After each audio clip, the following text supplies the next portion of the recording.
This is Andi Purewal for Boxing Social in association with Betfred, and I'm delighted joined by Richie Woodhall here at the Fury Wilder Media Centre. Richie, first and foremost, how are you? Yeah, very good. I'm lucky to be here, and I appreciate it, and I'm looking forward to it.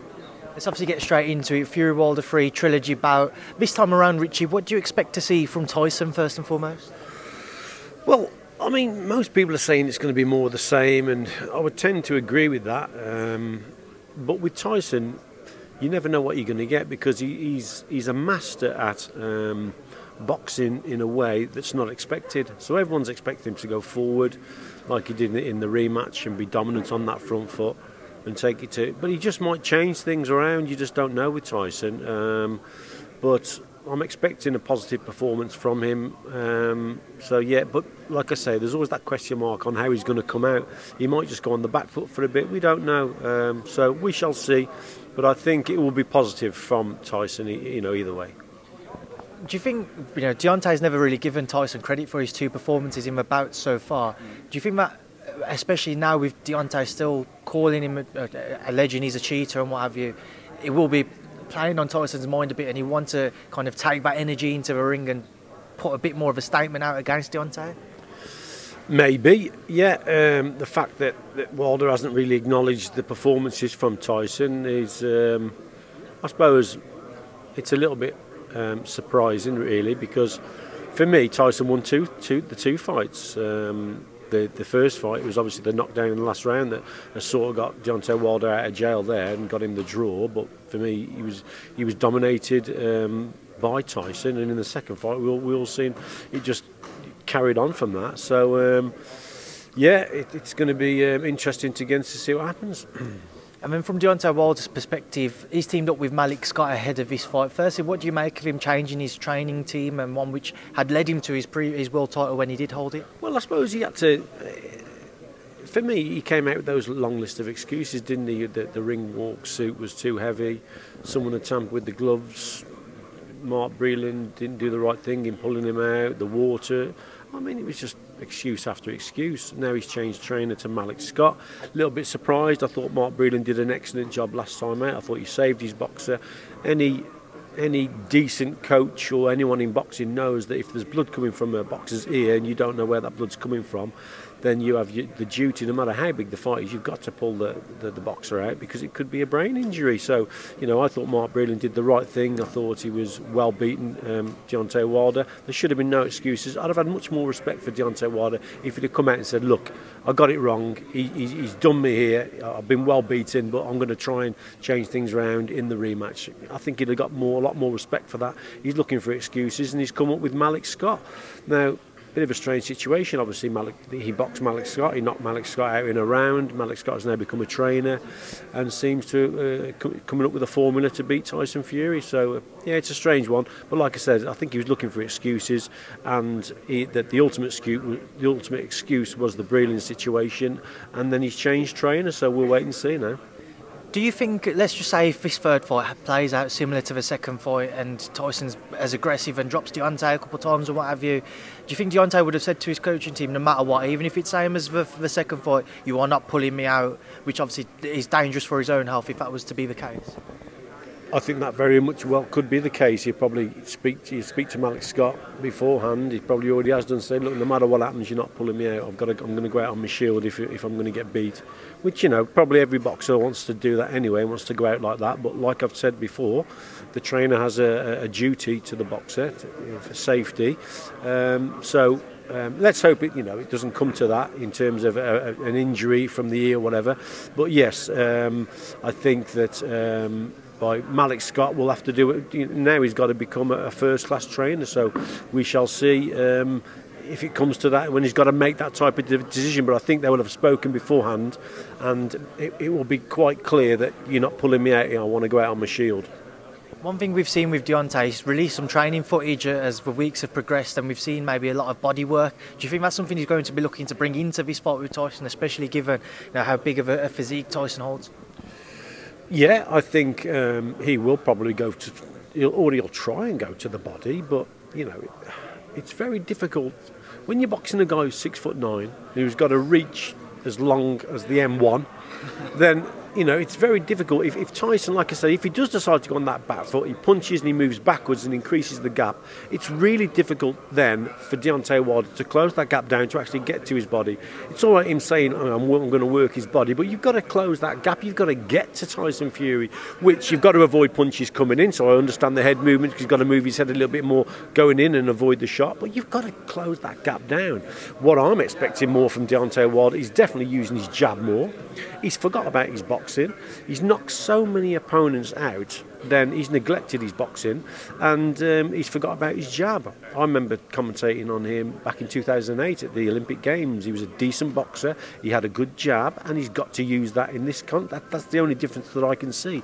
We know he's got phenomenal power, but he's got to set that power up. He's got to set it up, set the shot up, should I say, behind his left hand before he lands that right. He's saying he's going to work the body, but for me, to close that gap, that is your problem, especially if Tyson decides to increase that gap or maintain it by going backwards.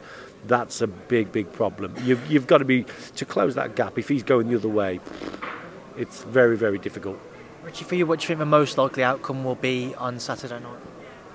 Well, you know, as long as Tyson Fury is prepared properly, because he's had a few problems in the build-up with COVID, the birth of his child, and then he had to stay with his wife and did the honourable thing there.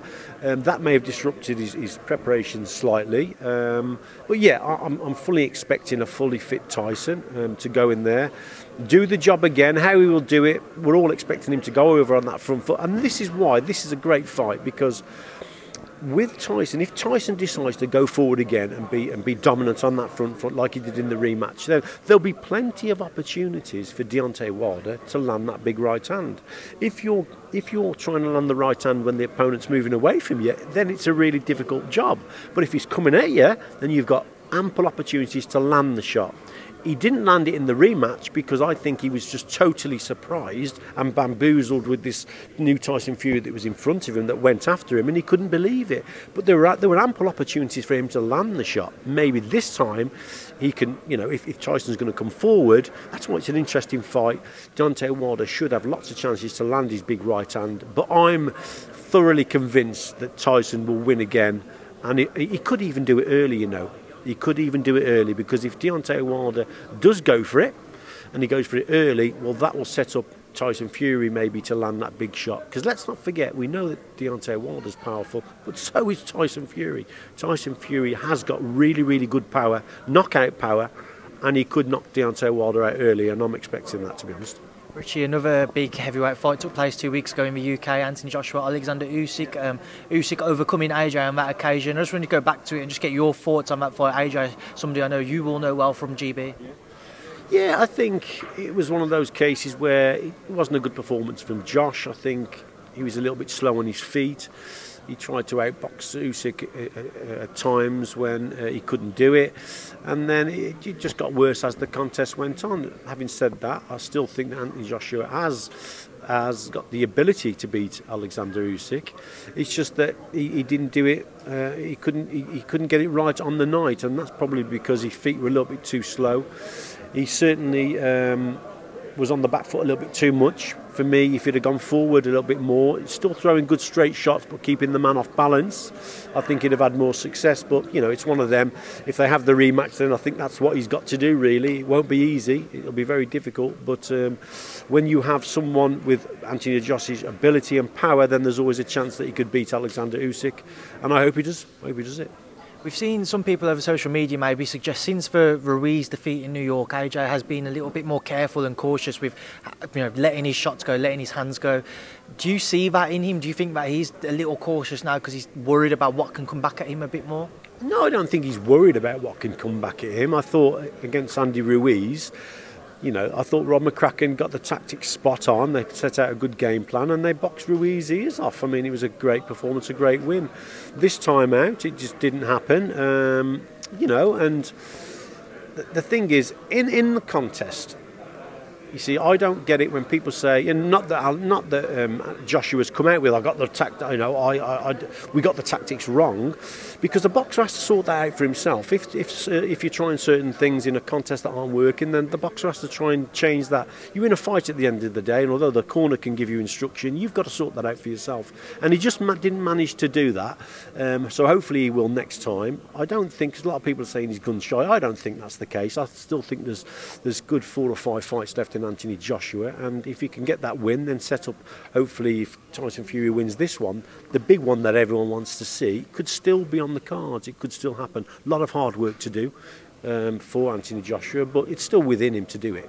Richie, just a final thing from me on that fight, and before I let you go to enjoy the rest of your day. On the back of that fight, a lot of people may be suggesting AJ will look to move from Rob McCracken. McCracken taking a lot of the blame, and the coaching team in general taking a lot of the blame for that fight.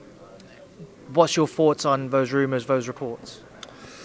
I don't think he should change trainers. I know Rob McCracken really well. I think he's a solid trainer.